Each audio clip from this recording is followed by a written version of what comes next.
آج کا مسلمان ایک ایسے اندھیرے میں کھڑا ہے جہاں سے خود بھی نظر نہیں آ رہا کہ وہ کہاں جا رہا ہے۔ خاموشی ہے، غفلت ہے اور ایک خطرناک سکون ہے، ایسا سکون جو طوفان سے پہلے آتا ہے۔ قرآن کی آواز آج بھی گونج رہی ہے لیکن ہم نے اپنے کان بند کر لیے ہیں۔ اللہ تعالیٰ فرماتے ہیں، یہود و نصارا تم سے ہرگز راضی نہیں ہوں گے جب تک تم ان کے طریقے کی پیروی نہ کرو۔ یہ صرف ایک آیت نہیں، یہ ایک وارننگ ہے، ایک اعلان ہے، ایک حقیقت ہے، لیکن آج ہم ان کو خاموش کرنے میں لگے ہوئے ہیں، ہم ان کے نظام کو اپنانے میں لگے ہوئے ہیں، ہم اپنی پہچان کھو رہے ہیں۔ کیا تم نے کبھی سوچا کہ جب تم اپنی شناخت چھوڑ دو گے تو تمہاری پہچان کیا رہ جائے گی؟ سنو، کیونکہ یہ بات آسان نہیں ہے۔ ہم صرف گناہ نہیں کر رہے ہیں، ہم اللہ کے احکام کو نظر انداز کر رہے ہیں۔ سود وہ زہر ہے جس نے امت کی رگوں میں جگہ بنا لی ہے۔ اللہ فرماتا ہے، اگر تم سود نہیں چھوڑتے تو اللہ اور اس کے رسول سے جنگ کے لیے تیار ہو جاؤ۔ یہ کوئی عام سزا نہیں ہے، یہ اعلان جنگ ہے۔ سوچو، کون ہے جو اللہ سے جنگ جیت سکتا ہے؟ رسول اللہ صلی اللہ علیہ وسلم نے فرمایا، سود کا سب سے بلکہ ہلکا درجہ ایسا ہے جیسے کوئی اپنی ماں کے ساتھ بدکاری کرے۔ یہ سن کر بھی اگر دل نہیں کانپتا تو ڈرنا چاہیے، کیونکہ شاید دل مر چکا ہے۔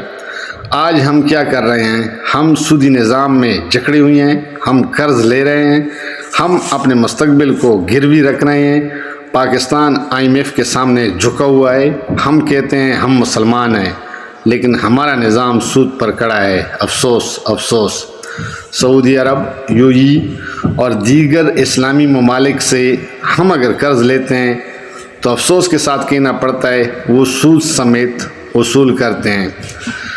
دنیا کے اصول پر اور معاملات پر یہ تضاد نہیں، یہ خطرہ ہے۔ یاد رکھو، جب ایک قوم اللہ کے حکم کو چھوڑ دیتی ہے تو اللہ اس سے برکت چھین لیتا ہے اور پھر عذاب آہستہ آہستہ اترتا ہے، کبھی مہنگائی کی شکل میں، کبھی بے سکونی کی شکل میں، کبھی ذلت کی شکل میں، اور پھر وہ وقت آتا ہے جب دعائیں بھی اثر نہیں کرتی، کیونکہ زبان تو دعا مانگ رہی ہوتی ہے لیکن عمل اللہ کے خلاف ہوتا ہے۔ اب سنو ایمان کی حقیقت۔ رسول اللہ صلی اللہ علیہ وسلم نے فرمایا، اگر تم برائی دیکھو تو اسے ہاتھ سے روکو، اگر طاقت نہ ہو تو زبان سے، اور اگر یہ بھی نہ ہو تو دل میں برا جانو، اور یہ ایمان کا سب سے کمزور درجہ ہے۔ اب خود سے سچ سچ پوچھو، کیا ہم ہاتھ سے روک رہے ہیں؟ نہیں۔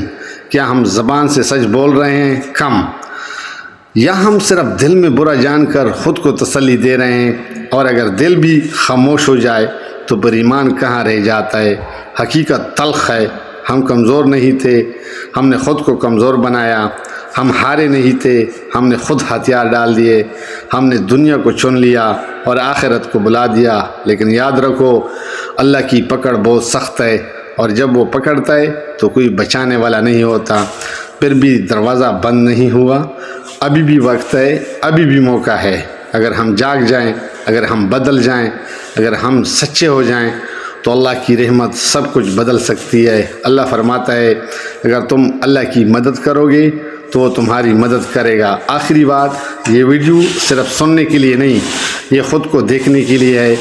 آج فیصلہ کرو، کیا ہم وہ مسلمان ہیں جو صرف نام کے ہیں، یا وہ جو اللہ کے حکم پر کھڑے ہوتے ہیں؟ کیونکہ اگر ہم نہیں بدلے تو آنے والا وقت ہمیں بدل دے گا، اور وہ تبدیلی شاید بہت تکلیف دہ ہو۔